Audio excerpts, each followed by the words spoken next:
यम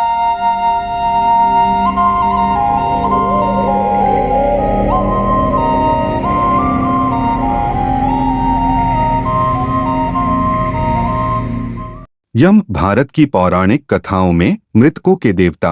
वेदों में उनका वर्णन ऐसे पहले व्यक्ति के रूप में किया गया है जो मृत्यु के मार्ग पर चलते हुए मरा, जिसका अनुसरण तब से सभी मनुष्य करते आ रहे हैं।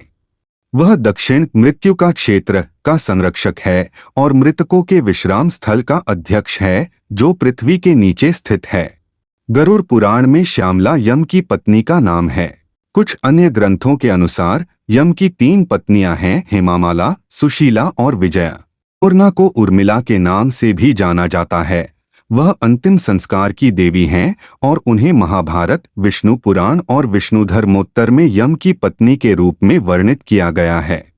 भगवान यम भगवान सूर्य और संजना के पुत्र थे। एक श्राप के फलस्वरूप वह प्राणियों का विनाशक बन गया। जब भगवान सूर्य संजना से मिलने आए तो उसने अपनी आंखें बंद कर ली, क्योंकि वह सूर्य की किरणों की चमक सहन नहीं कर सकती थी। इससे सूर्य क्रोधित हो गए और उन्होंने उसे श्राप दिया कि उसका पुत्र बड़ा होकर विध्वंसक बनेगा। वह यमी का जुड़वा भाई है जो यमुना नदी बन गई। यम को आमतौर पर एक राजसी और प्रभावशाली व्यक्ति के रूप में चित्रित किया जाता है।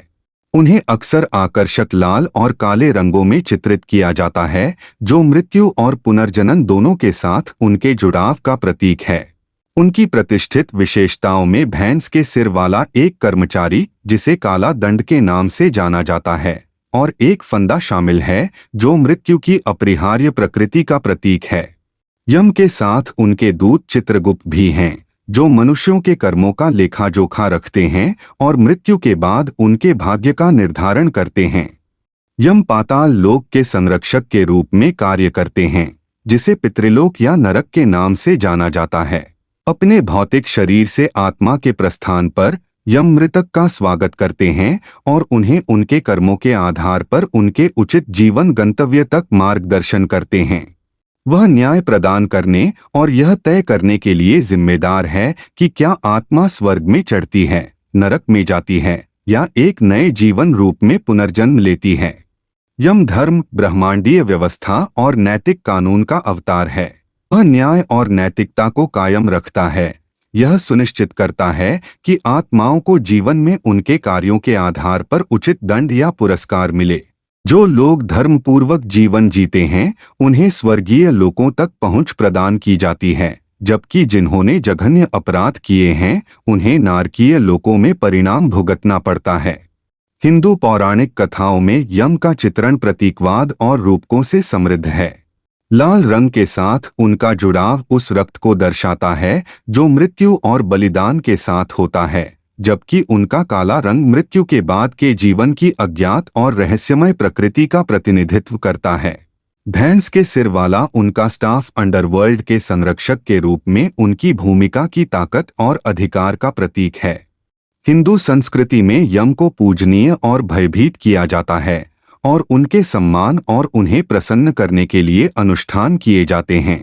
ऐसा ही एक अनुष्ठान, जिसे यम तर्पण के नाम से जाना जाता है, में यम का आशीर्वाद और सुरक्षा पाने के लिए उन्हें जल अर्पित करना और प्रार्थना करना शामिल है। दिवाली त्योहार के दौरान नुकसान से बचाने वाले के रूप में यम की पूजा की जाती है और श्रद्धा के प्रतीकात्मक संकेत के रूप में उन्हें मिठाई खिलाई जाती है। यम के मिथक का हिंदू समाज और संस्कृति पर गहरा प्रभाव पड़ा है। मृत्यु के देवता के रूप में उनकी छवि ने मृत्यु के बाद के जीवन और कार्यों के परिणामों के बारे में मान्यताओं को आकार दिया है। धर्म पर यम की शिक्षाओं ने नैतिक और नैतिक प्रथाओं को प्रभावित किया है और साहित्य और कला में उनकी उपस्थिति विस्मय और चिंतन को प्रेरित करती है।